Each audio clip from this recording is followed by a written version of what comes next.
Pembalap Avintia Racing Johan Zarco balik marah kepada Valentino Rossi. Zarco tampaknya membela diri seusai disebut gila sampai pembunuh oleh Valentino Rossi dan Franco Morbidelli. Saling serang pendapat itu berkaitan dengan insiden maut yang terjadi di sirkuit Red Bull Ring lokasi MotoGP Austria.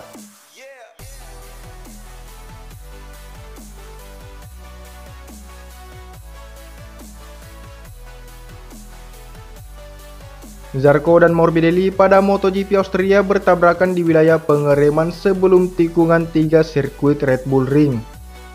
Selain membuat Zarco dan Morbidelli terpelanting, tabrakan itu juga mengakibatkan motor keduanya melaju tak beraturan hingga nyaris menghantam Rossi. Zarco dalam tayangan ulang terlihat menghalangi Morbidelli yang hendak menyalip dengan mengarahkan motornya ke sisi kanan.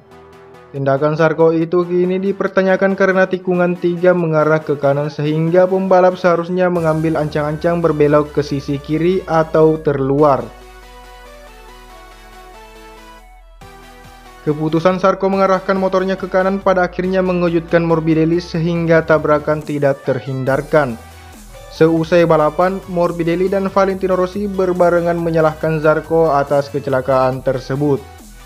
Bagi Morbidelli, Zarco seperti seorang pembunuh karena membuatnya celaka dengan cara mengerem mendadak. Setengah dari diri Zarco adalah pembunuh. Saya berharap kecelakaan ini membuat Zarco sadar. Tindakannya membahayakan saya, dia, Rossi, dan Vinales, kata Morbidelli dikutip dari situs Sky Sport Italia Senin 17 Agustus 2020.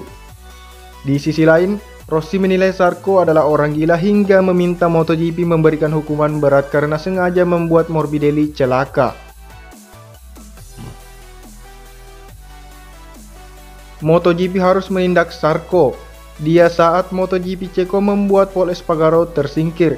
Sekarang Zarco ingin mencoba mencelakai Morbidelli dengan sengaja. Dia orang gila, kata Rossi. Mendengar pernyataan Rossi dan Morbidelli, Zarco mengaku tidak percaya.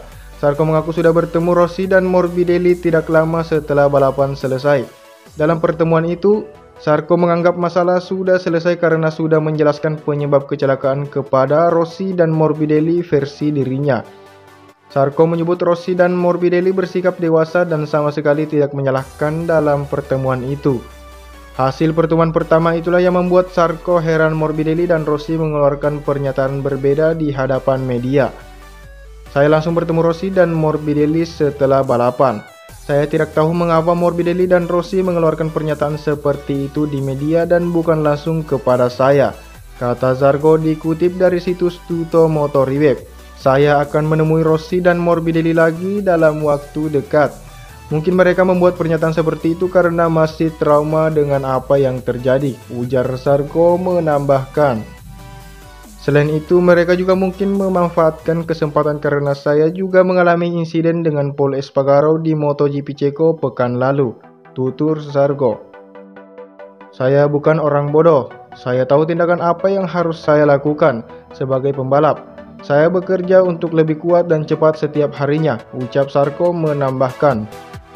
Kecelakaan yang melibatkan Zarco dan Morbidelli itu langsung membuat balapan MotoGP Austria dihentikan sejenak. Para pembalap langsung kembali ke paddock untuk menunggu penyelenggaraan membersihkan puing-puing motor yang berserakan di lintasan sebelum melanjutkan balapan. Setelah balapan dilanjutkan, Rossi menjadi pembalap terbaik Yamaha setelah berhasil finish di urutan kelima. Adapun dua pembalap Yamaha lain yang bisa melanjutkan balapan yakni Fabio Quartararo dan Maverick Vinales gagal menunjukkan performa terbaiknya. Quartararo harus puas finish di urutan 8 dan disusul Vinales 2 tingkat di belakangnya. Hasil itu tentu sangat mengecewakan karena Quartararo dan Vinales berada di grip terdepan saat balapan dimulai. Terima kasih sudah menonton video ini. Jangan lupa like, komen, dan subscribe channel ini agar channel ini berkembang.